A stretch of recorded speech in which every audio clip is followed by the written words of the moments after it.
Bienvenidos al Oráculo del Pensamiento y la Expresión, una experiencia filosófica en la red.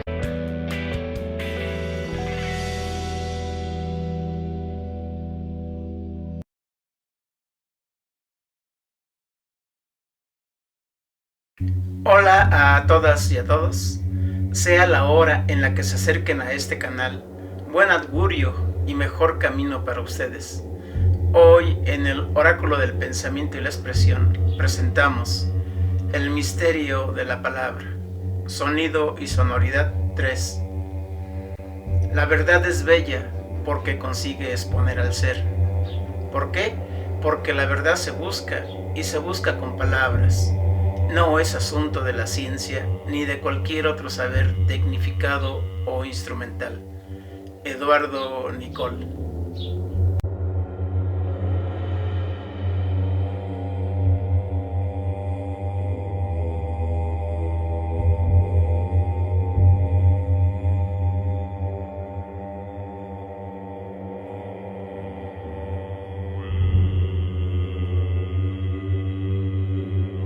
En las presentaciones anteriores de esta serie, Sonido y Sonoridad, con la primera parte, Oído y Fonación, tanto con la segunda, El origen sonoro del hombre, y ahora esta tercera, El misterio de la palabra, la intención fundamental ha sido la de trazar la idea de que el hombre es el ser de la expresión, y acaso el único en el universo cuyo privilegio es ser portavoz de la resonancia cósmica del ser, a través del sonido con sentido.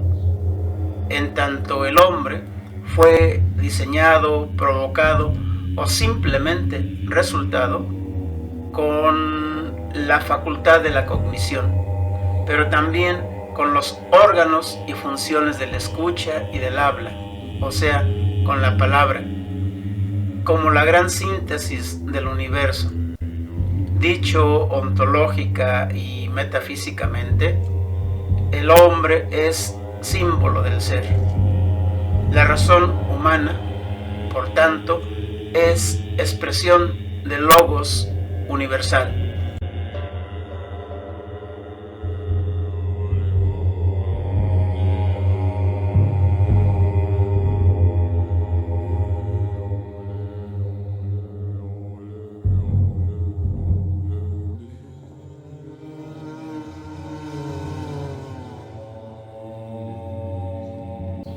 Decimos que la forma esencial de la expresión está dada en la sonoridad y en la representación gráfica y escrita de la palabra.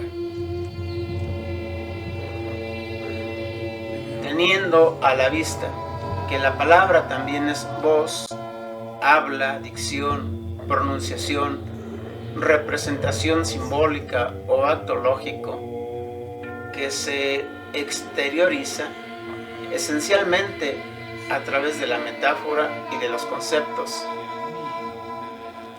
como modos de expresión en los que el hombre encuentra su razón de estar y ser en el mundo. Hacen de la palabra un misterio. Tal cuestión, al ser ontológica, requiere para su indagación, por tanto, una vía metafísica, es decir, una metafísica de la expresión.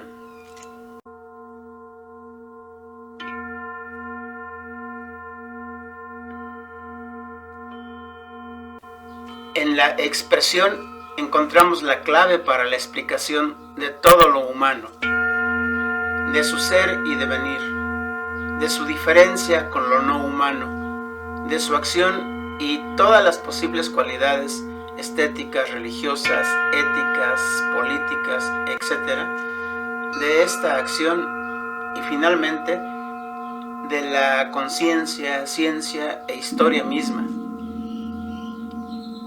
En la expresión se condensa, en efecto, la estructura compleja, integral e irreductible de ser del hombre, fenomenológica, dialéctica, hermenéutica, analítica, etc. etc.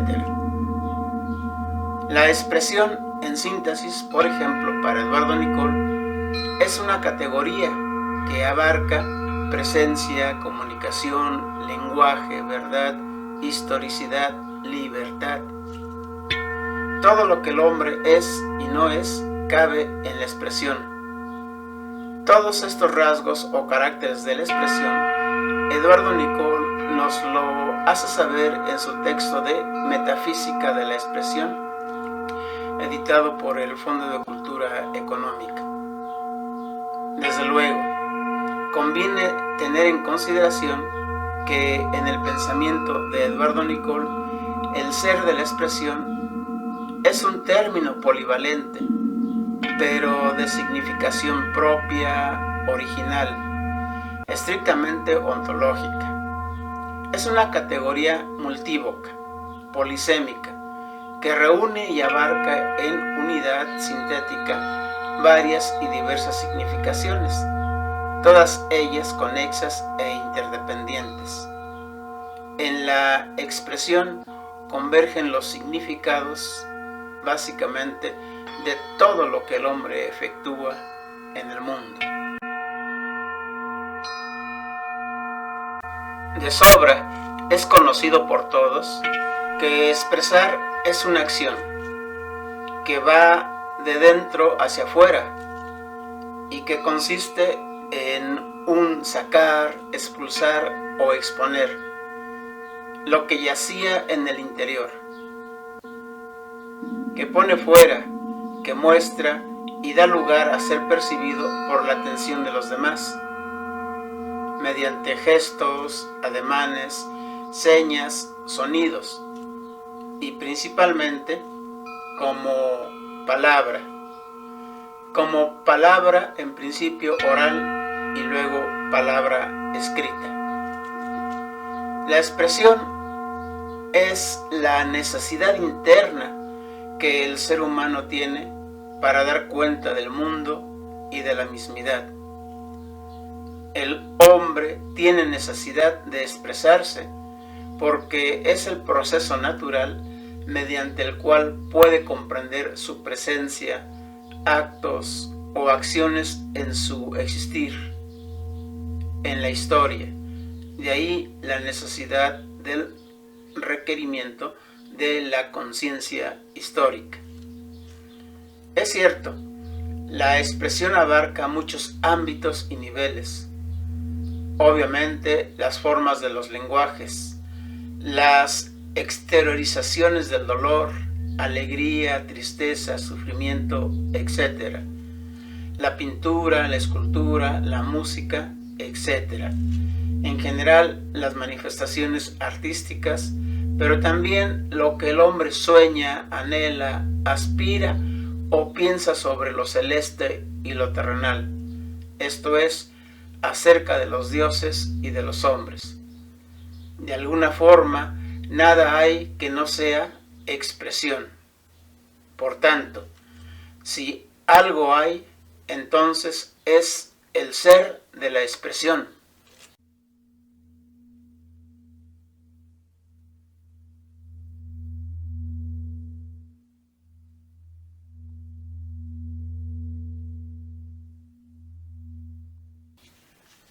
Así que, si lo que hay es el ser de la expresión, luego entonces, desde el modo de caminar, sentarse, pararse, comer, dormir, etc., hasta la manera de gesticular, ver, sonreír, llorar, gritar, querer, no querer, afirmar o negar, decir algo o no decir nada, etc., o simplemente quedarse en silencio, es expresión. La simple presencia es expresión.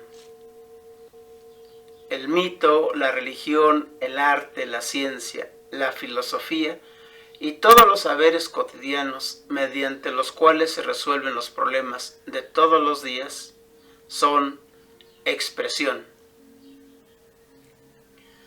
Todo es expresión. La expresión culmina, hemos dicho aquí, con la palabra. primero como voz sonora, o sea, como habla, luego como símbolo, o sea, como escritura. Por lo que cuando el hombre comenzó a adquirir y desarrollar la voz, entonces también se elevó por encima de las cosas. La voz humana es unidad de pensamiento y de sonido. Es logos. Hay lógica y fonética, por lo que la voz es dialógica, lo que quiere decir que sin la presencia del otro u otros, la palabra o las palabras serían mudas y el pensamiento se ahogaría a sí mismo en el silencio. Sin la escucha y sin el intercambio de sonidos con sentido, no hay lenguaje, no hay comunicación ni comunidad, por tanto, no hay expresión.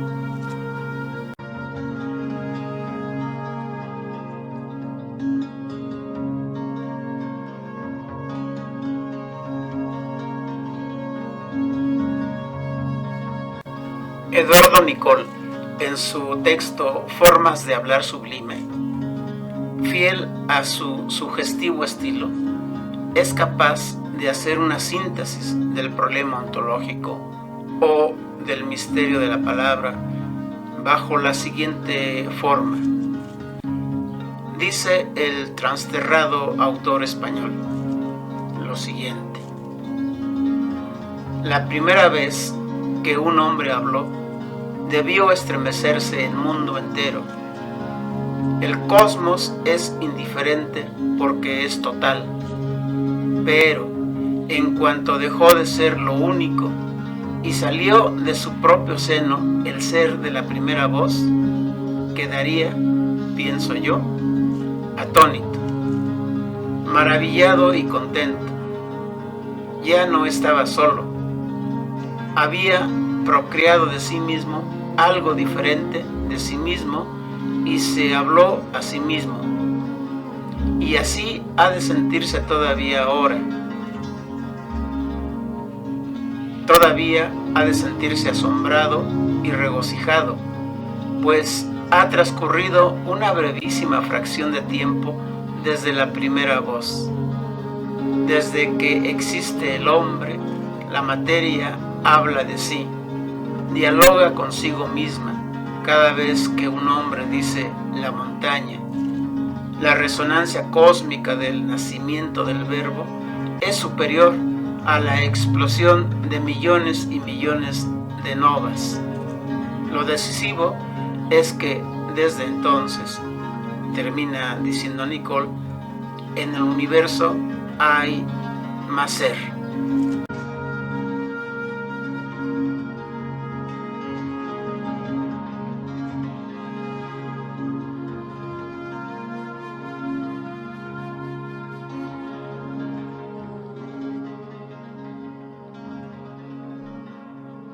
En un orden lógico, primero fue el sonido, luego el sentido. Las primeras comunidades humanas se comunicaban al ritmo del sonido, que acompañado de gestos, señas o ademanes, poco a poco fue adquiriendo sentido o va siendo comprendido por los otros. Al igual que el recién nacido, que se comunica a base de sonidos guturales y gestos principalmente. Por supuesto, el recién nacido y en el infante, en cada sonido, hay intencionalidad todavía no razonada. El deseo, la emoción, el afecto eran los contenidos de la sonoridad. Poco después, el niño tendrá voz y palabra propia. Lo mismo aconteció en el amanecer del hombre. Se va del sonido al sentido. Poco después, también el pueblo será libre por alzar la voz frente a la tiranía o frente a cualquier otro tipo de forma de gobierno que tenga por objeto la opresión y la explotación. La voz pone de manifiesto la presencia humana ante otras presencias e incluso ante su propio eco. Por el sonido y el sentido, el hombre es hombre. Esto es, por la voz, por la palabra. Las primitivas hordas así se vinculaban. El mundo primitivo quizás estuvo dominado por el sonido y no por el sentido. Los pueblos conservaban sus saberes y tradiciones en la oralidad. Se vinculaban por la voz popular.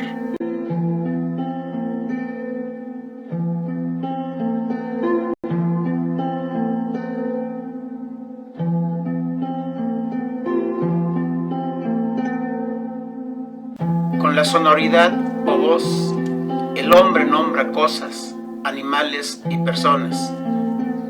Desde luego, nombrar es hablar, lo que quiere decir expresarse con conceptos o decir lo que las cosas son en sí. Los conceptos son pensados, se piensa porque las cosas se dicen ya como metáforas, conceptos o fórmulas.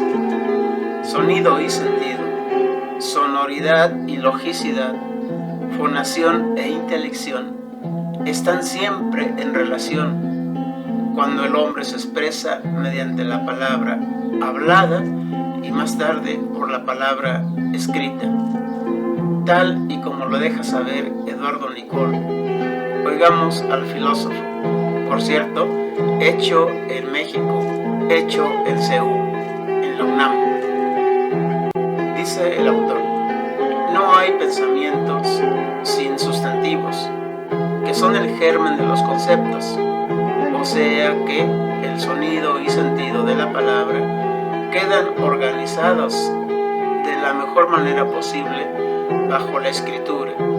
Las letras también poseen sonidos, o al menos se representan mediante un sonido, fonemas en estricto sentido.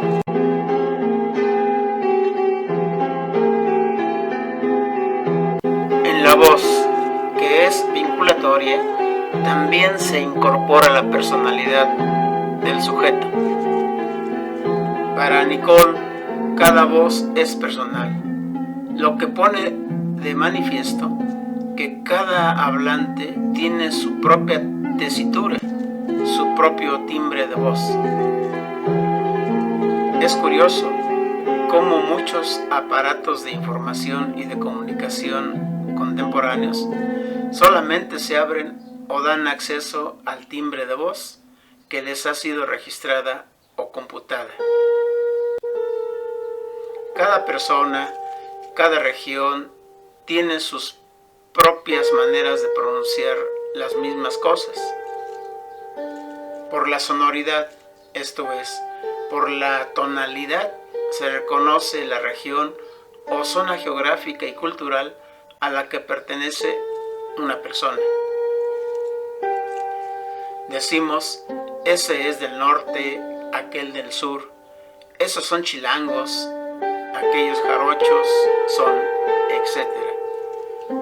La diversidad de tonalidad de la voz es innumerable.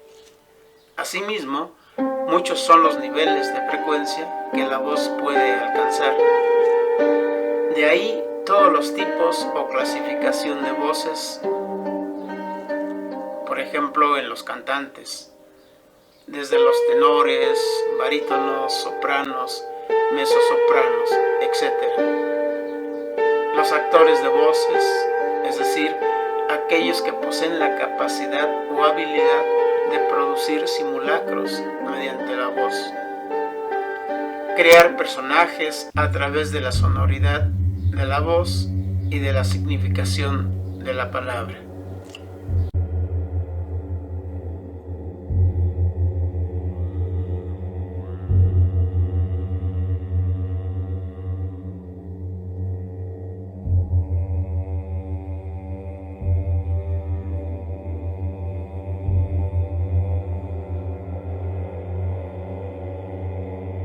En el curso del desarrollo cultural de la humanidad, el sentido logra supremacía sobre el sonido. Para la mayoría de los filósofos está claro que la representación gráfica de la palabra es el paso decisivo hacia la universalidad del pensamiento. Se conserva la actualidad del mensaje en lugares distintos de aquellos en que fue pronunciado. Adquisición de autoridad y normatividad legal adquiere la palabra. Todos sabemos del dicho popular, papelito habla. Significa esto que la palabra escrita obliga, es decir, la fuerza de la ley queda reforzada por la escritura. Desaparece la ambigüedad inherente a los actos humanos. Comenta Nicole que esto, que es muy tardío en la cultura humana, es ambivalente, puesto que con la escritura viene la apropiación del lenguaje por parte de unos cuantos, sobre todo los poderosos, pues la escritura se convierte en una suerte de mágico instrumento para saber el secreto de las cosas y de los hombres. Desde luego, con ello también el control sobre los demás. Se crean los desposeídos de la palabra, podríamos decir, los marginados de la expresión. Obviamente, o sin embargo, esto mismo generará inéditas formas de expresión nacidas u originadas por la necesidad de afirmar la presencia o darle realidad concreta a la presencia de los marginados. Hay personas reales y concretas en el acto de la comunicación, pero que al no exteriorizar sus creencias, pensamientos y hasta ocurrencias, parecieran no existir, lo cual es una pena. Los que se apropian de la palabra obligan a los demás a silbar bajo para no molestar, ser algo así como ciudadanos ceros.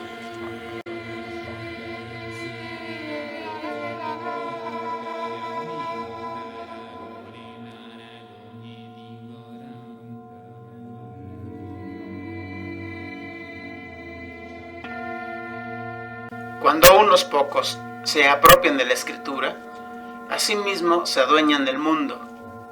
Quien posee el lenguaje tiene el mundo. Por ahí suena Gadamer. Histórica y culturalmente al resto de la población se le niega el aprendizaje de la escritura. Se les roba el lenguaje escrito y quedan circunscritos a la oralidad. Se les hace pensar que la escritura pertenece a los dioses y a sus elegidos o mediadores, que tradicionalmente han sido los sabios, sacerdotes e intelectuales. Al día de hoy, bien pueden ser las páginas web o los programadores de sitios de internet, los publicistas y alguno que otro sector académico dedicado a la publicación de manuales, de monografías, etc. Aunque a estos lo menos que les interesa es conservar lo esencial de la escritura y la libertad a la que da lugar el lenguaje. Les gusta la autopublicidad y el negocio de su imagen. Se hacen pasar como dueños de la expresión. A veces no son más que policías del lenguaje.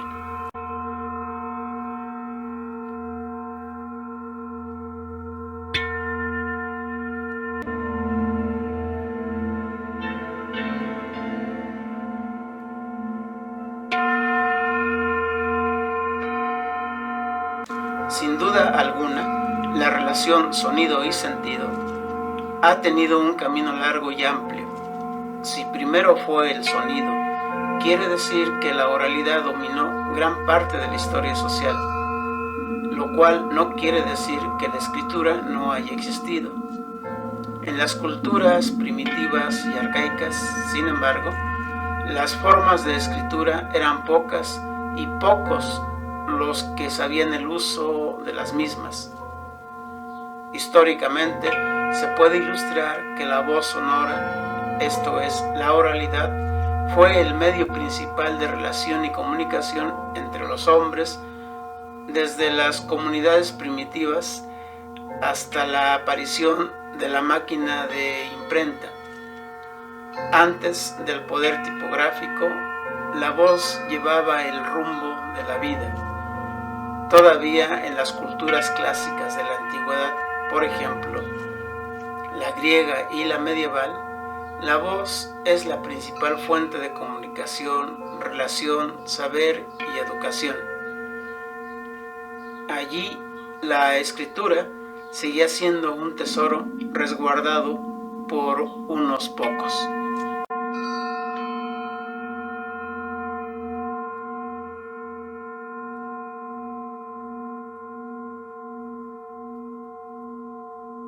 A través del poder de la sonoridad se modelan las creencias, hábitos y costumbres de un pueblo.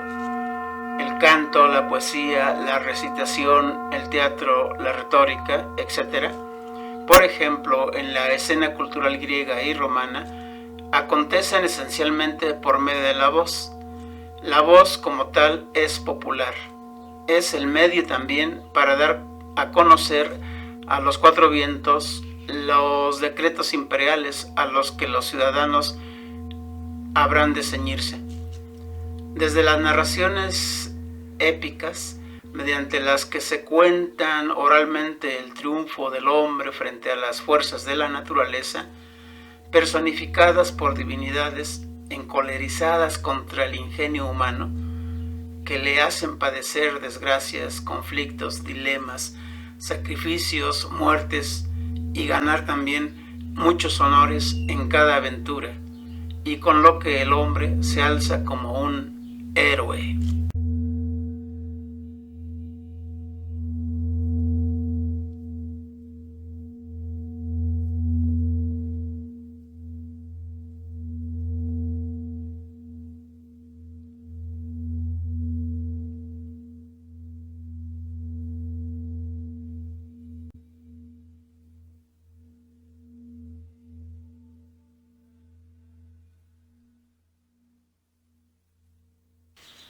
Recordemos que las representaciones teatrales poseen un carácter didáctico que enseña que los conflictos más graves y que los dolores más profundos de la terrenal humanidad pueden encontrar una salida o solución.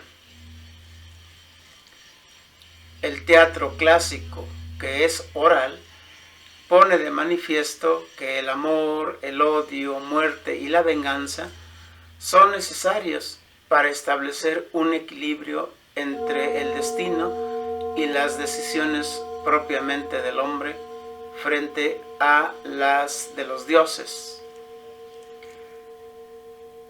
A través de la tragedia, como instrumento convocante para que el pueblo, en una experiencia común de aprendizaje, presencie que alguien tiene que pagar los platos rotos por la transgresión u osadía de uno o unos.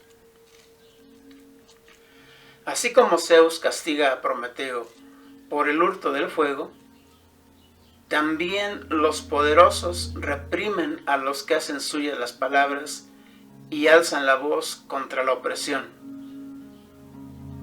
En un ambiente de oralidad, está claro que mediante las representaciones teatrales, por ejemplo de la comedia, la sociedad adquiere conciencia de su mismidad a través de la voz y de la risa. Hay saber sin duda en la oralidad, una forma de saber que mediante el humor, la caricatura, el remedo y la parodia, etc., posibilitan que el pueblo sublime muchas presiones de la vida. En la escena griega, esto es, en la épica, en la tragedia y en la comedia, el principal instrumento es la voz.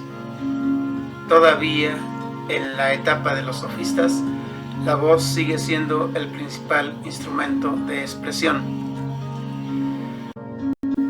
Si se revisa la historia de la cultura y de la escritura, bien se puede observar todos los incidentes entre la valoración que se puede hacer acerca de lo que se gana y acerca de lo que se pierde cuando el sentido, o sea la escritura, calla el sonido, o sea la voz.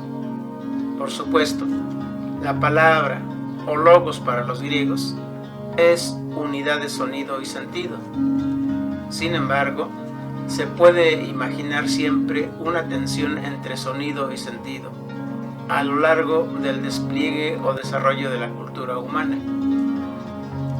Marx llegaría a experimentar y a pensar que las musas desaparecen frente a la regla del tipógrafo.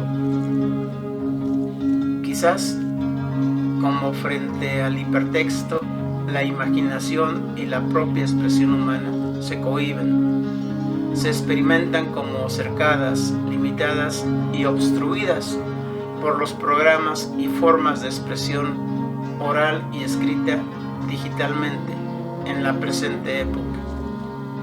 Cierto, estas formas de expresión ganan en rapidez, distancia y volumen, pero se quedan cortas e incluso alcanzan un grado cero en la expresión.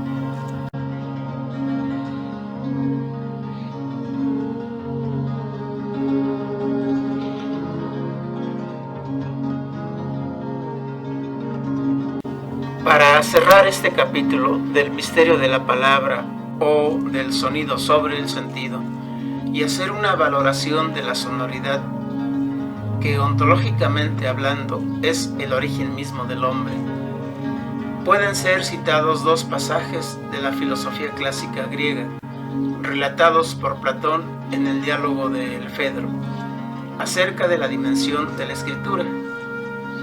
Giorgio Colli, en un pequeño ensayo titulado El nacimiento de la filosofía y apoyado en Platón, se refiere ahí a cómo la invención de la escritura por parte del dios egipcio Teu y sobre todo el don de esta, destinado a los hombres, es un regalo.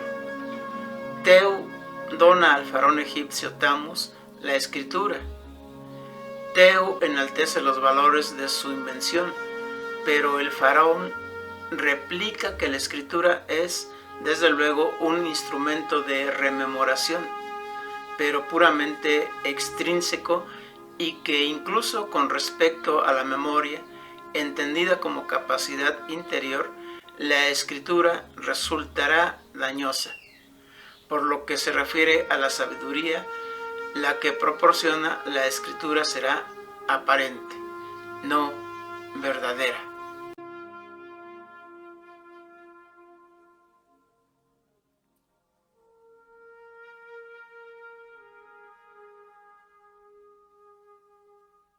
Alude Giorgio Colli que Platón, al comentar el anterior pasaje de la invención de la escritura, acusa de ingenuidad a quien piense transmitir por escrito un conocimiento y un arte, como si los caracteres de la escritura tuvieran la capacidad de producir algo sólido. Se puede creer que los escritos estén animados por el pensamiento, pero si alguien les dirige la palabra para aclarar su significado, seguirán expresando una sola cosa, siempre la misma. Este pasaje deja ver que en la antigüedad remota, la escritura era sospechosa de apariencia y de tautología, es decir, algo así como un callejón sin salida, pues al explicar una palabra era necesario representar tal palabra con otras palabras, lo que da lugar a una interminable cadena de palabras y quizás con ello llegar a la palabrería, nada más.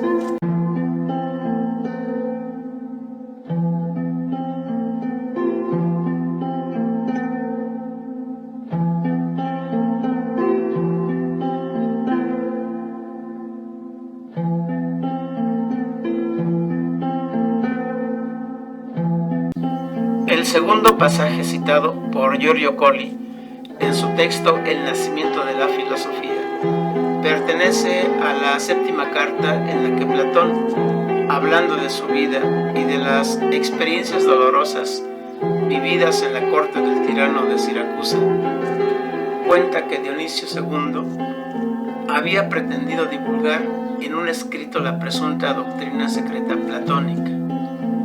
A partir de ese episodio, Platón niega, en líneas generales, a la escritura la posibilidad de expresar un pensamiento serio y dice literalmente: ningún hombre sensato osará confiar sus pensamientos filosóficos a los discursos, y menos aún a un discurso inmóvil, como es el caso de los escritos con letras. Sigue diciendo Platón: por eso, precisamente, cualquier persona seria se guarda de escribir sobre cosas serias para exponerlas a la malevolencia y a la incomprensión de los hombres. Se puede inferir o concluir de esto que toda la cultura escrita, de alguna manera, no es seria, por lo que la seriedad antes estaba dada en el sonido, en la palabra.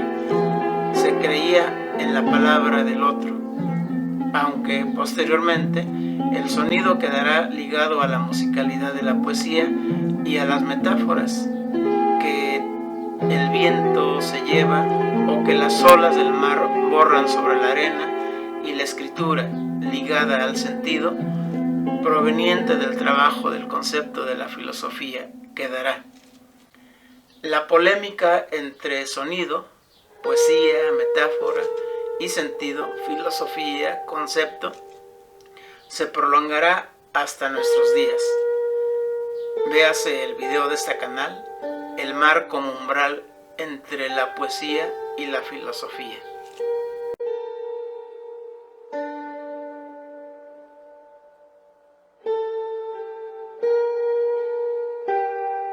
La seriedad estaba en la palabra viva, en la voz y fuerza de la palabra. Antes se creía en la palabra del otro. El hombre tenía palabra de honor, aunque también las palabras, es cierto, se las lleva el viento, o las olas borran las palabras escritas sobre la blanca arena de las playas. Lo importante, por lo que se puede deducir antes de la escritura, es el poder de la palabra, o el poder de la palabra residía en el sonido, en el vigor y vitalidad de la sonoridad. Tal vez por esto, para Eduardo Nicol, el hombre tenga un origen sonoro, pues el sonido en la palabra pronunciada también nombra y hace nacer cosas y relaciones entre el hombre y la naturaleza y entre los propios hombres. Desde luego, ya lo hemos dicho, para Nicol la palabra es un misterio.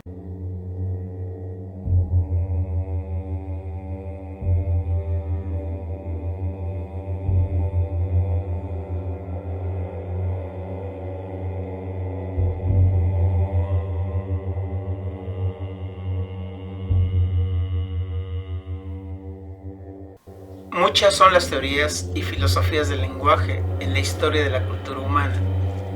Suficientes reflexiones críticas acerca de la función del lenguaje y de las palabras existen en la historia de la filosofía, en el intento de acercarse a la naturaleza y esencia del lenguaje. Tratados técnicos, manuales didácticos acerca de la estructura gramatical, fonética y semántica de las palabras, pero no han abordado la cuestión ontológica del misterio de la palabra. Las posturas fenomenológicas, analíticas, hermenéuticas, etc., indagan y exponen nociones explícitas de qué es el lenguaje, del para qué y del cómo funciona o el papel que desempeñan las palabras, los modos de las palabras e incluso las formas sublimes de hablar. Pero la cuestión del porqué de la palabra continúa brillando por su ausencia, por la simple razón de que no se ha puesto atención a la vía ontológica o metafísica de la expresión.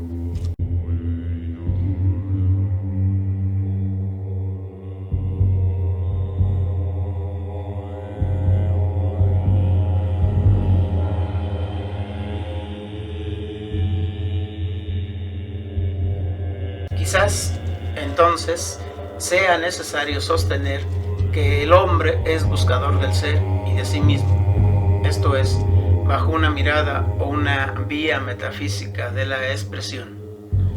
¿Por qué no creer o asumir que en efecto la totalidad del universo se expresa en la singularidad del hombre? El hombre como depositario del universo entero o de la proximidad e intimidad del ser o de Dios.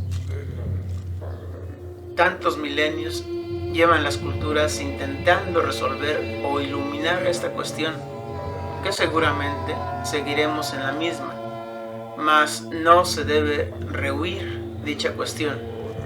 Si así fuera, entonces no estaríamos a la altura de la condición ontológica de la que aquí se trata o ante la que el ser coloca al hombre.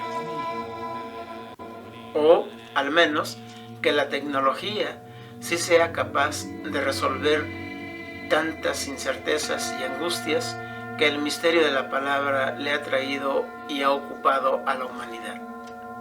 Bueno, no lo sabemos. Habrá quienes digan que sí. En fin.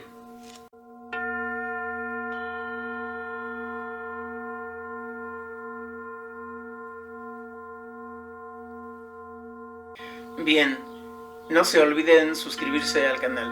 Si ya lo han hecho, entonces pues muchas gracias. Ahora tal vez quieran dejar un me gusta o mejor aún, un comentario.